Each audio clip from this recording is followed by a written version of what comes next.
Hello, and thanks for joining us for another episode of Babes in Bookland. I'm your host, Alex Franca. Today, I am going to be discussing Undaunted, Surviving Jonestown, Summoning Courage, and Fighting Back by Jackie Speier with my friend Lizzie. Welcome!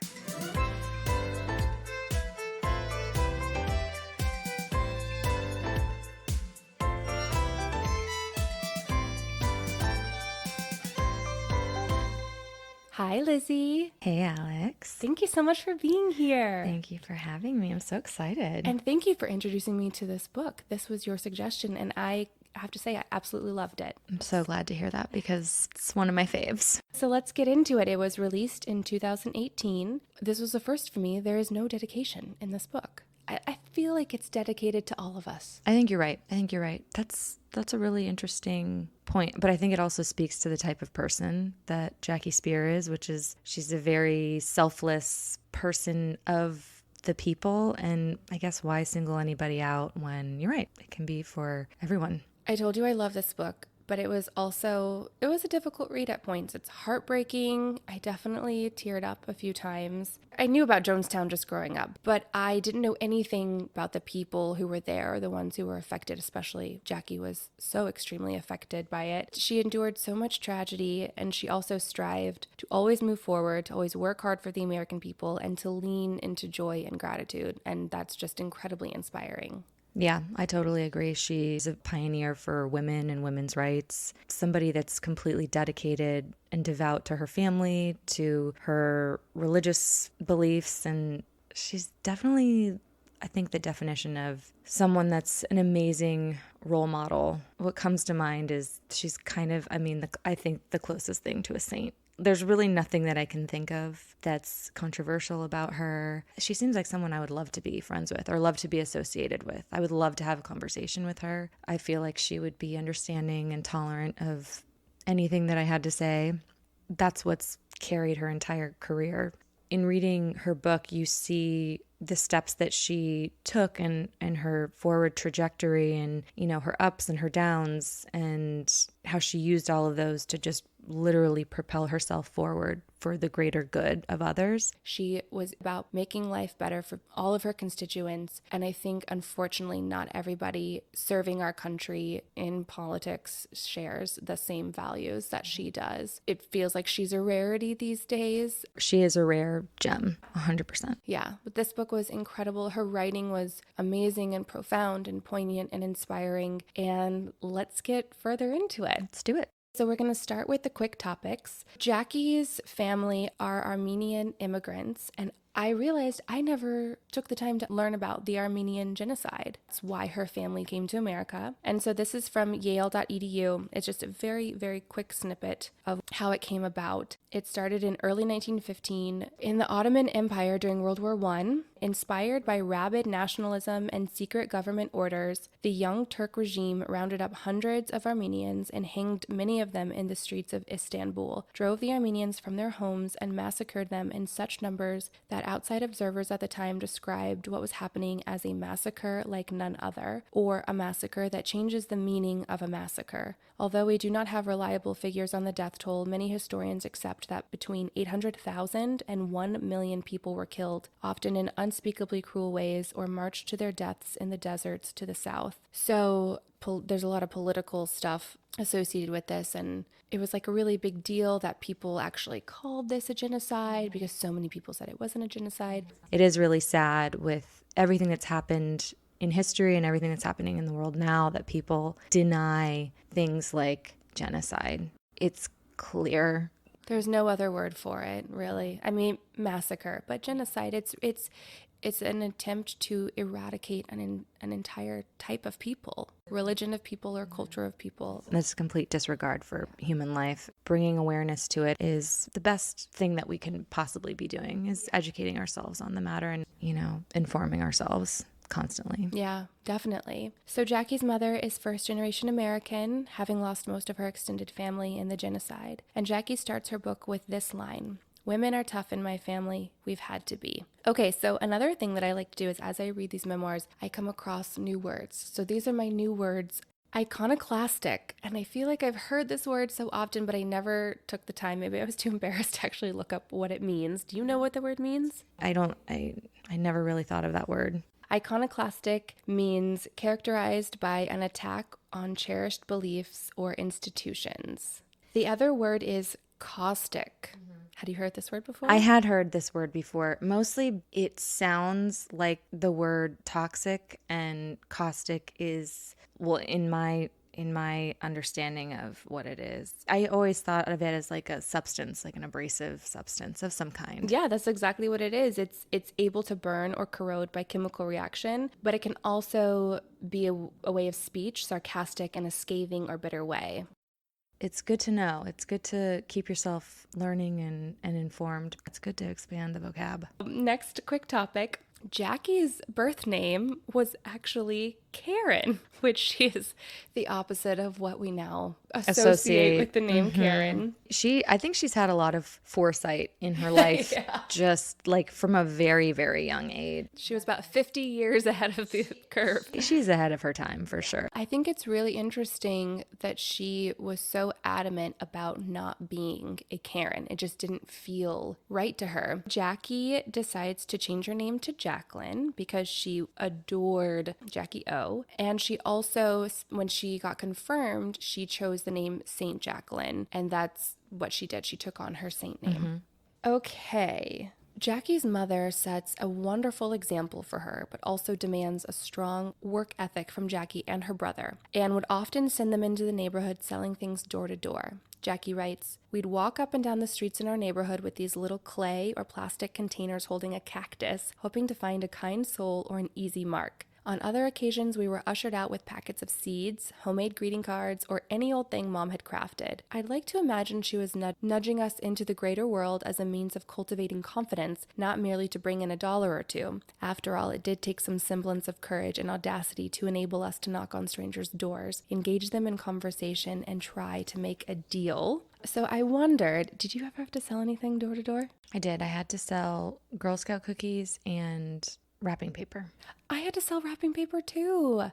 I wish Girl Scouts still came to my door because I always forget to order the boxes. I remember as a kid thinking to myself, oh my gosh, I have to go to my neighbors' doors and ask them if they want these things. And of course, they were all very kind. It does build confidence. It encourages kids to be proactive, to go and get what they want. I think that as the world has changed since Jackie's upbringing, and it's safer to have the Girl Scouts at the grocery store with other Girl Scouts and with chaperones kind of overseeing those things. Do you really feel like we're living in a more dangerous world? Because I mean, statistically, we are living in a safer world, and there's more, like, everybody has a Ring doorbell now. And my parents always chaperoned me as I walked around the neighborhood. Were you just like knocking door to door by yourself? Mine didn't. Yeah. Okay. Mine didn't. People don't really come up to your door anymore. People don't really knock on the door, or the first instinct, unless you live in a smaller community or smaller town where you feel safe to do so, the instinct is not to open the door. I think that's the issue. I think that we're so disconnected that somebody knocking on your door now sends you almost into like fight or flight mode, which is so interesting because, like I just said, I think we are living in a safer society overall. So chances are that that person is there to harm you are actually a lot slimmer than they were in the 60s, 70s, 80s, 90s. There's just too many ways for people to get caught these days.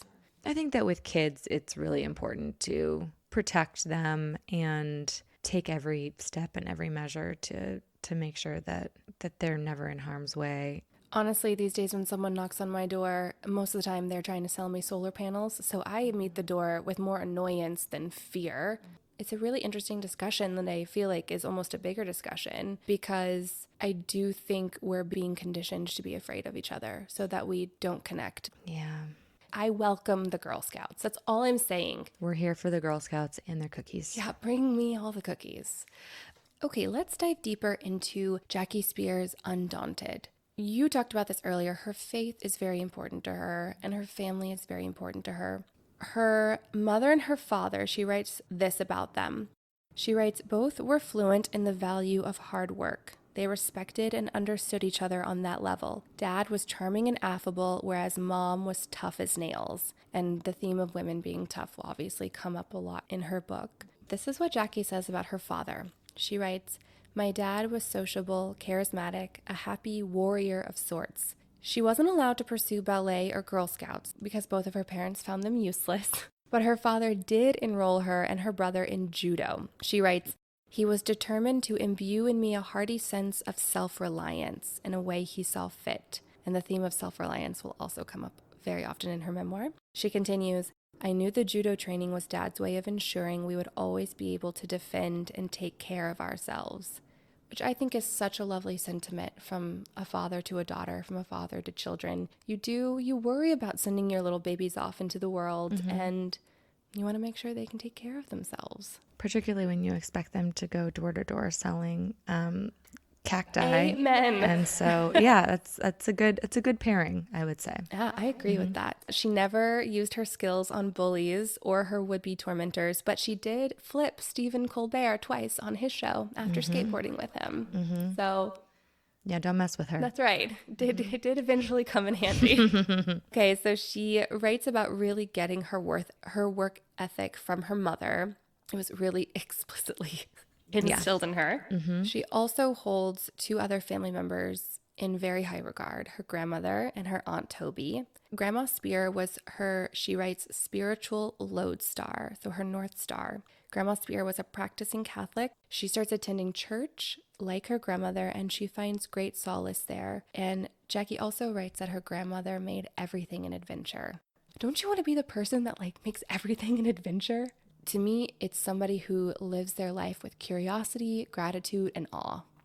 Finding the joy in life, in what others might find menial and just like everyday things. Yeah, it's hard. It's the harder choice. Yeah. So she also writes about her Aunt Toby. This is her mother's younger sister, and she was everything Jackie wanted to be. Kind, gentle, loving, fun, and hip. A stark difference from her very stoic mother. This is a random off topic, but do you remember when I sent you the article called Eldest Daughter Syndrome? Yes. To me, it feels very much like Jackie's mother, being the eldest daughter. There was a weight, a burden that she had to carry that maybe Aunt Toby didn't have to and was able to be a little bit freer with her life. Yeah, she walked so Toby could run. That's right, exactly. I know you are the eldest daughter. There's a lot of responsibility, I think, that is expected and that I also expect of myself. And it can be exhausting. Family, at the end of the day, is the most important thing. I'll do anything for my family, even if it's hurtful to myself. It just, and family can be anything to anybody. It can be your biological family. It can be the family that you've chosen. But when you have your village, when you have your ride or dies, I'll do anything. And I wish that I didn't feel all of it as heavily as I do. But it's just kind of ingrained. It just kind of makes you who you are. And learning to find ways to balance that is a lifelong journey. I feel like the lesson of learning that things aren't fair, my parents, particularly my dad, really ingrained that in me as I was coming into my teen years. Things aren't fair, and that's just how things are.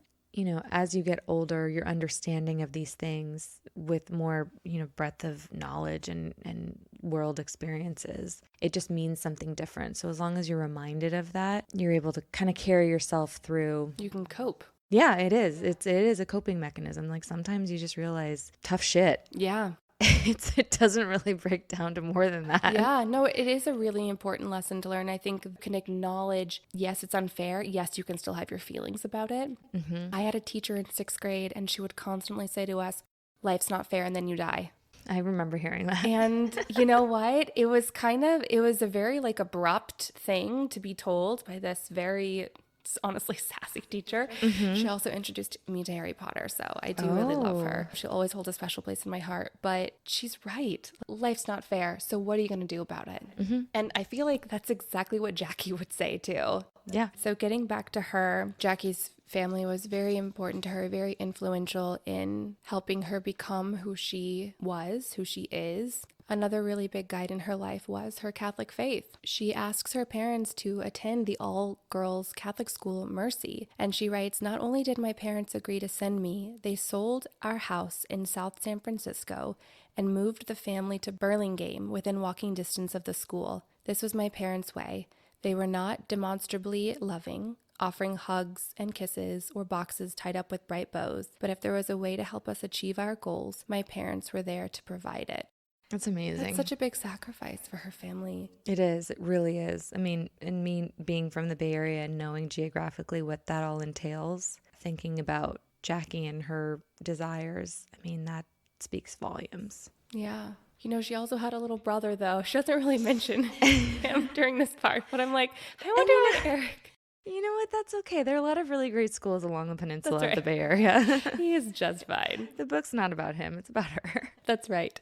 And so the knowledge and wisdom and really values that she learned at Mercy High were the foundation for the rest of her life. Mm-hmm. She writes, "The nuns imbued in the school's culture an expectation that each student was responsible for helping other people. Their encouraging us to participate in society and engage in selfless tasks gave me a phenomenal grounding." She continues, "Faith, to the Mercy nuns, is less bound up with restrictions and more focused on action. They don't highlight the shout-nots of the Bible, but instead drew attention to the positive actions. Their ethos is to treat others with charity, strength, and mercy because it's the right thing to do. And with its focus on social justice, gave us girls a directive. We were capable of improving the world, and it was our duty to do so." She also writes that the nuns taught her that, quote, "thoughts and prayers are not enough, and neither passive witnesses or sideline critics are the creators of real change." I love how she pairs social activism with her faith. I'm not really a practicing Catholic anymore because there are a lot of parts of the church that I disagree with, but there are values and characteristics of the church that I think are important, and it is this. It is doing things for the greater good. It is the social responsibility of making the world a better place, and it's not holding power and money up as the ultimate goal, but compassion and empathy and kindness as the ultimate goals. I think that there's been such a flip of that. Yeah, I totally agree with you. Basically not using religion as a weapon towards others, but rather as a tool to do good. I was also raised Catholic and went to Catholic elementary school and high school. Being raised on those principles and ideals, I think it's healthy to always question things. And there were definitely things that I had questions about, but the basic principles that you're raised on, to be good to others, to not want what other people have. I mean, those are basic principles that I think are applicable to life in general, regardless of what you believe. Okay, so now we're going to talk about Jonestown, and then we're going to get into her political career. There's an excellent episode about Jim Jones and Jonestown from the You're Wrong About podcast, and I highly recommend it. For Jackie's story, I'll just say that he was a very charismatic preacher who had a knack for gathering the disenfranchised and gave them a vision for their salvation. Things were going really well for him until questions started to swirl about where or from who Jones was getting his money. And the People's Temple, that's what he calls his congregation, starts losing its members and stories start coming out about his darker side. After a revealing expose is published, Jones moves his congregation literally like the morning the expose is published, he's already gotten word, and he's moved everybody down to the jungle in Guyana, promising his followers a remote heaven. And this is Jonestown. By this point, Jackie is working for Congressman Ryan, and we'll talk about more of how she got involved with Congressman Ryan, but for right now, we're focusing on Jonestown. So she's working for Congressman Leo Ryan, and he's been hearing from his constituents about their concerns with Jonestown and their families not being able to leave Jonestown. He's the congressman from the Bay Area. At this point, Jackie is his legal aide, and he decides that he wants to go down to Jonestown and check it out himself. That's just the type of man that he is. He's always boots on the ground mentality. And Jackie is extremely reluctant. Her instincts are telling her not to go. But she writes, in 1978, sexism was deeply entrenched in the national psyche. Women in Congress represented 4% of the House and 3% of the Senate. I was concerned that if I gave in to my reluctance and let a male colleague go in my place, I'd be setting women in politics back, or at least I wouldn't be advancing our cause if I stepped aside. I also knew I would be disappointed in myself if I allowed my anxieties to put a man in my seat. So obviously that's very heavy stuff. But Congressman Ryan seems very confident that it will be safe and successful. They fly to the capital, Georgetown, because they technically do not have permission to enter Jonestown yet. But Congressman Ryan says, don't worry, it's going to come when we get there. I have a feeling, right? Like, he has got these feelings, she's got these feelings, everybody has feelings. After a few days, Jim Jones does allow them to visit. When they get there, everything seems fine. Smiles are plastered on everybody's faces, and as they're talking to Jackie, it strikes her that everything that they're saying sounds rehearsed. She writes, it was strange. I felt like I was speaking to people who had something removed from them, like they all had severed all emotional attachment to their parents and families and even identities back home. Not a single person expressed a desire to leave, not even the few who were reunited with family members who had flown all the way to Jonestown to check on them. They all swore that there was nowhere else that they wanted to be, that Jonestown was nirvana and the only place they could ever consider home. And one of their fellow travelers is NBC News correspondent Don Harris. He had spoken to a couple of the Guyanese locals who confirmed rumors of assaults and other atrocities at the commune. And when Don wandered off to smoke a cigarette, a man followed him and slipped a folded piece of paper into his hand, then disappeared back into the crowd. When he pulled it out, it said, "Please help us get out of Jonestown." Soon after, Don is approached by a second member who told him that they were not being shown the real People's Temple and that many members wanted to leave, but they were too terrified to come forward. So the truth is leaking out. Jim Jones is putting on his shiny show, but people's desperation and fear is seeping through the cracks. The next day, more people come up to them, telling them that they want to leave. Jim Jones and a few of the other people try to convince them to stay, but the numbers of defectors grow, and they realize that they need a second chartered plane to get everybody out there. So they start piling people in a truck to leave, and it's weighed down by too many people. It gets stuck in the mud. I mean, it's really tense. When she's writing all of this, I already know the outcome. I know what's coming. It feels like you're almost watching a horror movie, and you know the monster's closing in, and you're not sure when it's going to happen. So finally, they get some people off the truck and they say, we're going to come back for you. We're going to come back for everyone else. But we need to start getting people to the plane. And Jackie notices that Larry Layton had gotten onto the truck with him. And he was known to be one of Jim Jones's right-hand guys. And he's making people nervous. When they finally arrive to the airstrip, it happens. A large red tractor rumbles onto the airstrip and opens fire. Congressman Ryan is shot. Later, it is revealed that he had been shot 45 times. Jackie is shot. She feigns death. She hides behind an airplane wheel. She writes about the indescribable pain, how she prays for death, how she welcomes it. She says an act of contrition, which we know in the Catholic faith is something that you do in order to cleanse your soul, to meet God. She writes, that was the moment I resigned myself to the inevitable darkness that was waiting for me. Time passed. Thoughts arrived and disappeared in a strange and surreal haze. This was my end. This was the moment when Grandma stepped between me and the darkness. Jackie also writes this. She writes, there is a sickening recording of Jones coercing his followers that day with the camp surrounded by his armed guards. He told members to give the medicine, grape flavor aid and Kool-Aid laced with cyanide and tranquilizers to the children and elderly first. Some members objected, but were shouted down by Jones and the crowd of believers. The news at the time and history lessons to follow usually failed to mention that a number of People's Temple members were shot. Several in the field between the pavilion and the jungle, clearly trying to escape. Others who presumably refused to drink the Kool-Aid, a misguided phrase I very much wish would be scrubbed from our conversations and lexicon, were injected with cyanide and other poisons. There were piles of used syringes left behind at the scene. An eyewitness who managed to escape the massacre described how people who did not cooperate were held down and injected with poison. The precise numbers and causes of death could never be confirmed, but this was not a mass suicide. It was a mass murder. I really love that she included that in her book because I have been guilty of using the phrase drink the Kool-Aid.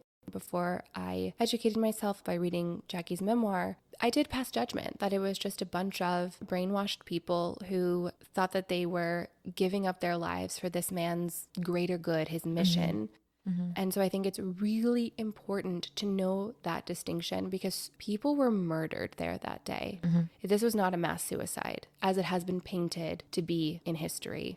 I really appreciated that she included that. And so this mass murder is happening simultaneously with what's happening on the airstrip. Fortunately, Jackie is rescued after she drags herself towards the cargo hold of the plane, and she's hoisted into it by one of the few remaining survivors. She's in incredible pain, and she's just literally on death's door for 12 hours. And then something shifts inside of her, and I think she's survived it long enough to start to feel like she actually will get on the other side of this and will survive. And so she's just switches her mentality and her way of thinking. She no longer thinks I'm going to die. She thinks I'm going to survive. Finally, after 22 hours since the ambush, she is on a plane to Port Kaituma where the U.S. Air Force medevac plane is waiting for her. They evaluate her injuries, and one of them remarks that she had another 3 minutes because she's lost so much blood. Yeah, she barely made it. She just held out long enough, which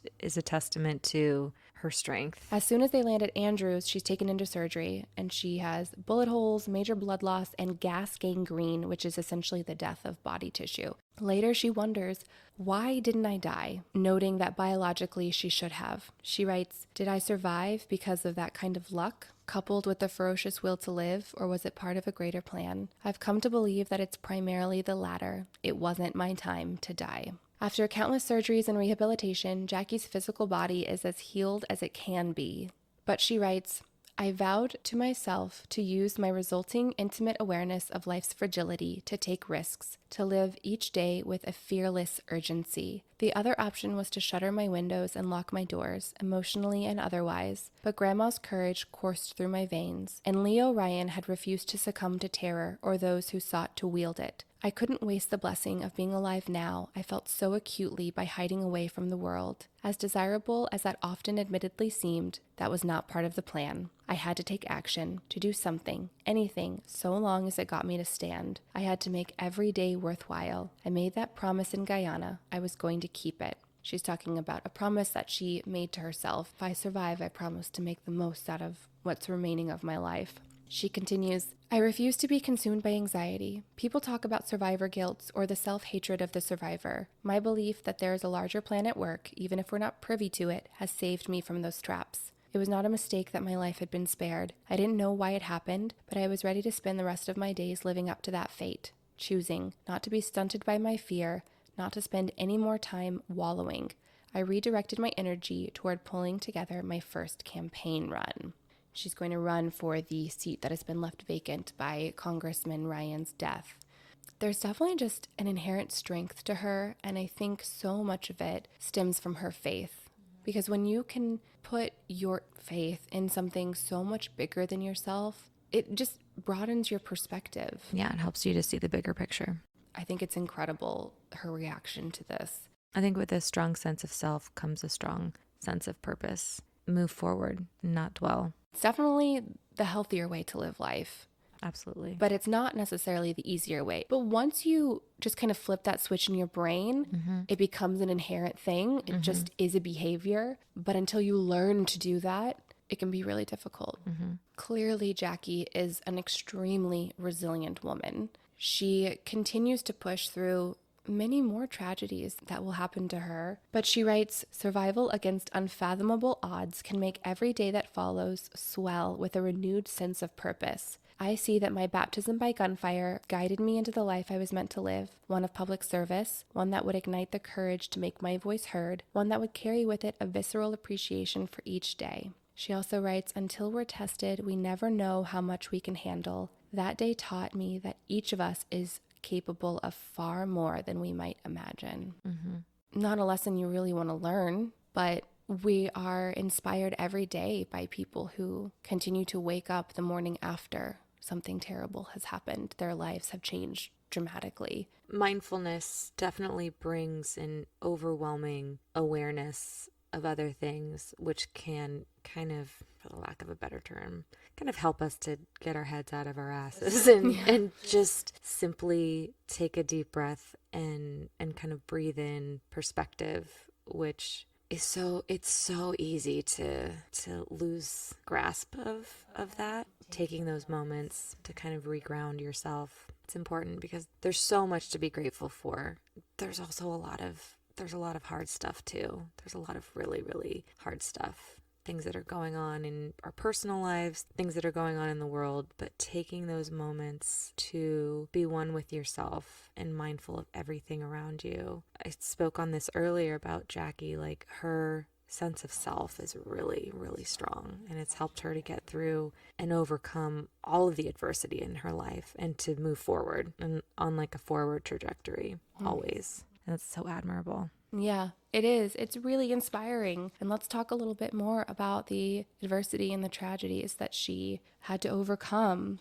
A little bit later, she meets Dr. Steve Sierra, and after a courtship, he backs away. And then later he reaches out to her again. And she tells him that she is not interested in another dress rehearsal, which I really loved. And she says that she wants to have children. And he's like, okay. So they get married in 1987. Soon they welcome their son to the world. But Jackie has difficulty conceiving again. At a 10-week appointment, they cannot find the heartbeat.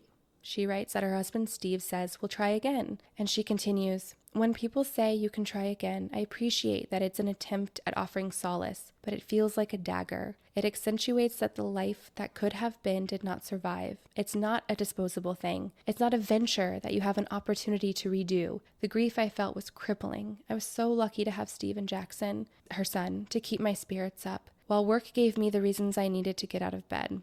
She does get pregnant again, but 4 months into the pregnancy, she feels the fetus slipping down out of her uterus, out of the womb. And although they try to get the fetus to slide back into the uterus, it doesn't work and the baby does not survive. This is definitely due to the damage that her pelvis sustained during the Jonestown massacre. She has to have a medically necessary partial birth abortion, and she writes that it was among the darkest and lowest moments in her life. And while she was healing from this, she's watching the Anita Hill testimony before an all-white male judiciary committee about the sexual harassment she had endured from Clarence Thomas when they were working for the Equal Employment Opportunity Commission.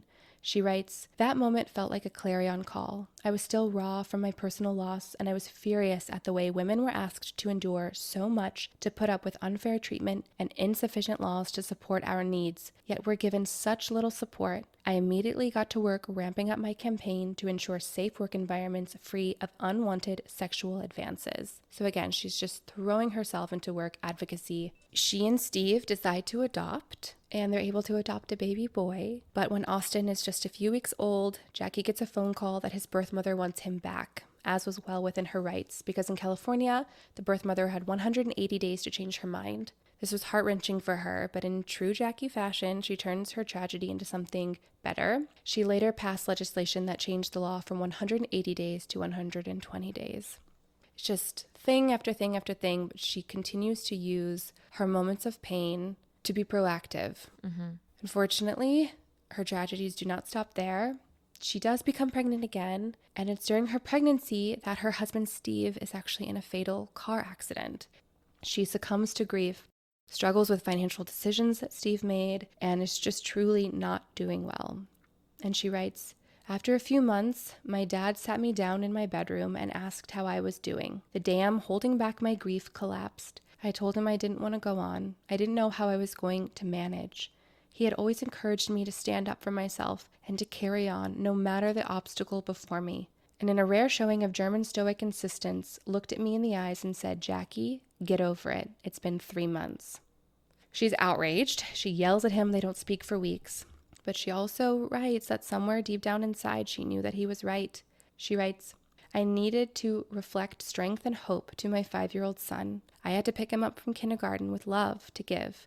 I had to nurture the baby in my womb, a baby Steve and I had been so thrilled to have on the way. Feeling sorry for myself was robbing my children of the energy and care they deserved. But I needed more time before I could completely get over it. There are chasms of grief that can't be willed away. Some bullets never leave the body. But even when we can't get over it, we still have to move forward. And so, tentatively, I started to take my first steps." She writes about heavily relying on her faith during this time, praying a lot. And she truly believes that it was her faith that powered her belief that if she got out of bed, if she just kept the forward movement, then she would be able to handle the circumstances of the day. She writes, I knew that the world was waiting with extraordinary opportunities to offer as soon as I learned to open my heart again, and as long as I got myself out of bed to meet them. Her daughter Stephanie is born, named Stephanie after Steve. Later, she does meet another incredible man named Barry, and they get married. But oh my goodness, the amount of just bomb after bomb after bomb that this woman had in such a short amount of time. Her strength and her ability to, I don't think I could have been that strong. She's a different breed. Right? I know that she attributes it to her faith and her upbringing, but she really, so it's interesting as we're sitting here, I'm thinking about religion and how that can be an important factor in shaping you, but I don't think she gives herself enough credit. Most people would not be able to get through the atrocities that she's had to live through. And of course, she flips those things around and she uses her personal experiences to change things for the better good. She becomes a public servant to the people to make things better in the world, to make change in the world. Having faith and having a strong work ethic instilled in you from your upbringing and from your parents and from those around you, those are all very helpful contributing factors. But she's modest. The average person would have a really, really, really hard time with all of these things. When you make something not about yourself, it helps. That's really what I've taken from her book. Because yeah, Jackie can be resilient, but like, how does she inspire me to be more resilient? How do I take the lessons that she's learned and apply them to my own life? And it really is about being a part of something bigger than you, whether it's just your faith, whether it is public advocacy, or knowing that you have this great purpose in life. And she does continue to look on the bright side of things. I mean, she talks about continuing to move forward, to be open to life's miracles and open to life's possibilities. I don't want people to read her book and be like, well, good for her, but I could never be like that. Because it's like, how do you learn to be like that? Through Jackie's experience. Right. I mean, I think the overarching theme of her book, of her story, of her life is you get thrown really hard things in life. What do you do about it? What do you do with what you're given? How do you make something better of it? And here's how she did. She's tried and tested in all these different ways. How do you feel about resilience? Do you feel like would you qualify yourself as a resilient person? Yes. And something that I think I'm working on personally is that time in between when something happens and when you decide, okay, I've had enough time to wallow in this. It's that time that's taken in between when something happens and when you decide you're going to go forward from it, kind of lessening that time, learning to find that balance, because all you can do is move forward. It's the harder thing to do, but life is hard, life is tough, and then you die. You know, it all kind of falls under that mindset. I find a lot of strength in trying to help others while I'm still working on myself. Sometimes it's nice to get out of your own problems and focus on somebody else's. Sure. And that's kind of exactly what Jackie does. She does it on like a grander scale in a way where like she's like passing legislation. Yeah, taking yourself out of the And equation. then you give yourself time, you give yourself space. When you're going through something really hard or you're in the aftermath of something that happened to you, it's hard to get out of like the cyclone of thoughts and feelings. Yeah. I don't know. I feel like everyone who continues to wake up every morning deserves to acknowledge their resilience. Yeah. You know? I think you're right. I think that starting it off on more of a basic level, like it's really hard living and breathing and getting up and doing life. Facing the day. It is hard. It can really be a challenge. On the good days, man, is it wonderful. And on the bad days, it's so hard. Continuing to push through it. Only good things can come from that. You meet new people, you learn new things, you're constantly learning new things about yourself. Yeah, Jackie does talk about the importance of friends. And she writes, I don't know how long it would have taken me to stop staring at the door that closed on my life with Steve, nor can I fathom how much harder it would have been for me to overcome the challenges and unexpected pivots of my life without the advice and love from my friends. Friendship has been as essential to my survival as water. Okay, so now I want to talk specifically about Jackie's political trajectory. So she's really inspired by Leo Ryan and the way that he chose to be a politician. He preferred to go out and experience the problems firsthand before he decided how to handle any issues. For example, he took a job as a substitute teacher in one of the poorest schools in Watts in order to have real conversations with the students, parents, and educators. And he also, as a chairman of the committee overseeing prison reform, booked himself, was strip searched, and incarcerated for 10 days at Folsom State Prison to get an unvarnished perspective of the criminal justice system in California.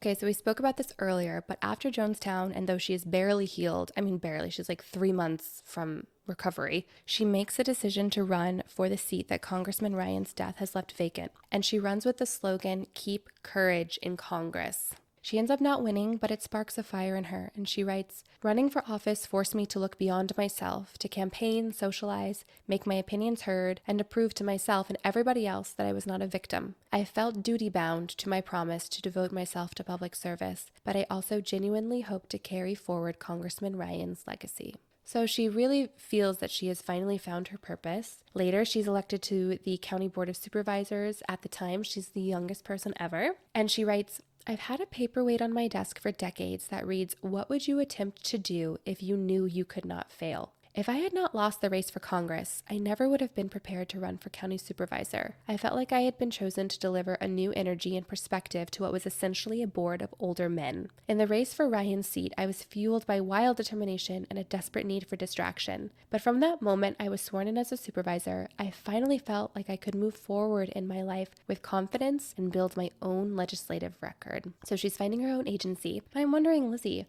what would you attempt to do if you knew you could not fail?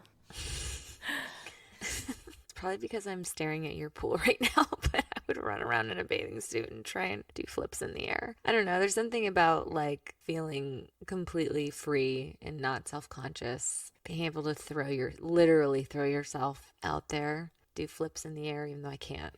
I've always wanted to do a flip in the air too. But yeah, I think that just being able to rid yourself of any self-consciousness and, those things that hold us back because we overthink, we get in our own way. But yeah, that's the first thing to come to mind. The first thing that came to my mind was to climb Mount Everest. I don't know why. It's such like a physical trek. But I thought, how badass would that be to climb Mount Everest? And if I couldn't fail, then I wouldn't need to like worry about shit. Right. Right.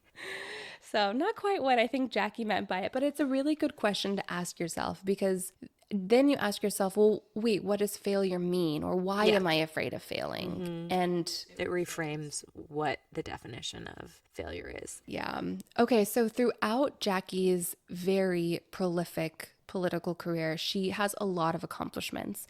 And if I were to go through all of them, this would now become like a 5-hour podcast. So I'm just going to speak on a few of my favorites. Do it. A couple of her badass moments. She discovers that a lot of single moms are falling into poverty because they're not being paid child support. Mm-hmm. Exactly. So she and her staff constructed bills that made it so anyone who held a professional state license of any kind and was also late with their child support payments was subject to losing their license if they didn't develop a viable plan for repayment.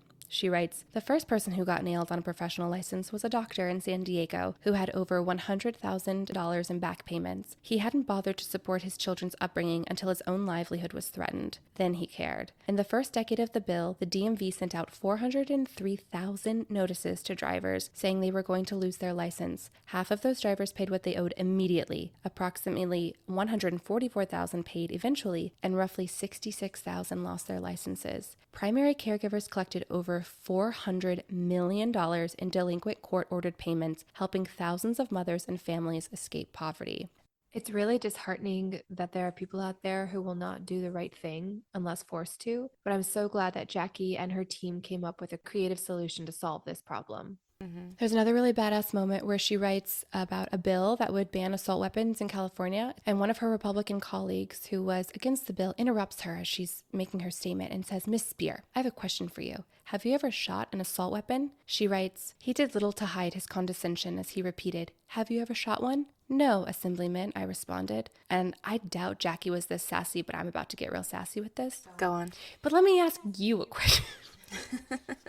But let me ask you a question. Have you ever been shot at point blank range by an assault weapon? The room went absolutely silent. Well, I have, and I can show you a lot of scars. She then writes that the bill flew off the floor with overwhelming support, and Governor Pete Wilson, a Republican, signed it. Over 50 models of firearms were now banned in the state. It was the nation's toughest statewide legislation banning assault weapons, and one of the pinnacles of her career, a moment where she was able to use her personal tragedy to prevent, in some small way, the potential for others to endure anything similar. And she also writes that though this is progress, it is not enough. Gun legislation is one of the huge platforms that and women's rights and women's protections in the workforce are the huge platforms that she runs on and she advocated for. And then the last political moment that I want to talk about is her involvement with the Me Too movement. She writes about her own Me Too, having suffered sexual abuse at the hands of her grandfather. She writes, I learned to compartmentalize. That has been one of the several coping mechanisms that has kept hardships I faced from overtaking me. But it has not always been the most useful method. Traumas have lasting effects, and they're made so much worse when victims are accused of making it up or exaggerating or made to feel like their trauma is an unnameable secret and burden they must carry alone. We need to do better. Our baseline for dealing with sexual assault needs to be, we believe you, I believe you, we will make sure this doesn't happen again.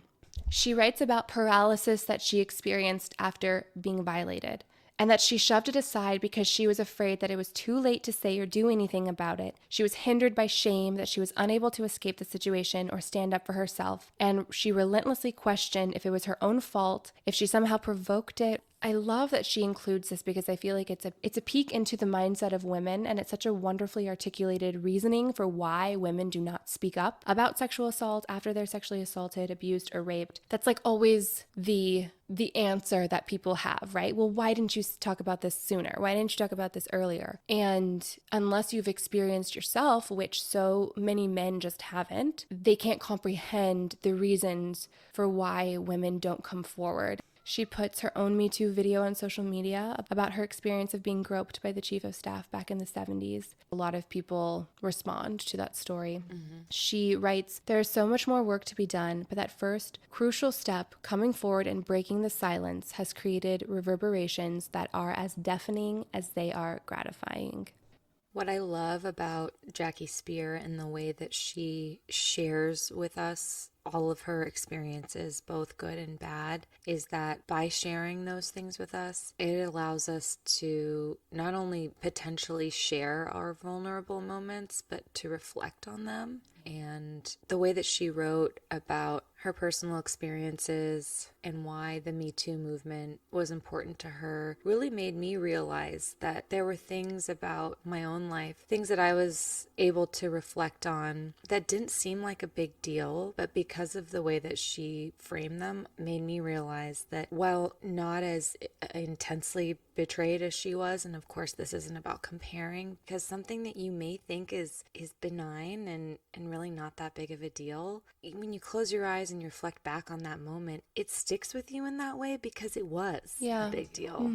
And you mentioned earlier, not having the vocabulary to necessarily articulate these things. That's why it's so important to share our stories. We have to be loud about everything. All the ways that women and people have felt violated and lines have been crossed, because the behavior starts somewhere.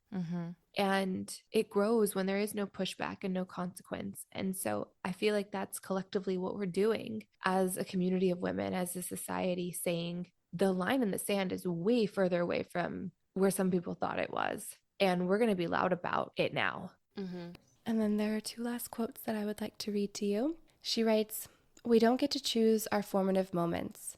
Very often, adversity and failure shape us more permanently than fortune and success. The major setbacks I've endured, and there have been many, have actually propelled me onward, reminding me how important it is to stand up again, as difficult as it may be, stronger and more steadfast. This quote makes me wonder if we give ourselves enough credit. You spoke earlier about Jackie giving herself enough credit. How often do you look back on the hard things that you've done in life, truly, and say, you know what? I did that. That was really hard, and I got through that, and I'm stronger now, or I'm a little bit wiser maybe. I hope that this quote inspires people to maybe take the time, think back on some of the really difficult things that you've gone through, regardless if other people think they're difficult or not, and give yourself some credit. A dear friend told me once that each of us is given a task to do in this world. If we don't do it, it won't get done. That's always made a lot of sense to me, as intangible as it may seem. And if there is a task for each of us, I have known for quite some time that mine involves taking action in the service of others. That is my purpose. Every heartbreak and setback, each of the bullets I've weathered in my life, have only turned me toward a situation that needs reform or people who need an advocate. And in spite of all my failures and losses, because of my failures and losses, in fact, I'm not afraid to make noise, and I'm not afraid to fight. After all, women are tough. We've had to be. So full circle moment. And she's right. She's right. The things that she's endured has truly changed the world for the better, because Jackie is a force of good. She's really quite special. She's really something else. She really I is. have to say. Yeah. I think we're all really special. Yeah. But she is a true testament to overcoming and persevering. 1,000%. Her memoir was so incredibly inspiring and moving.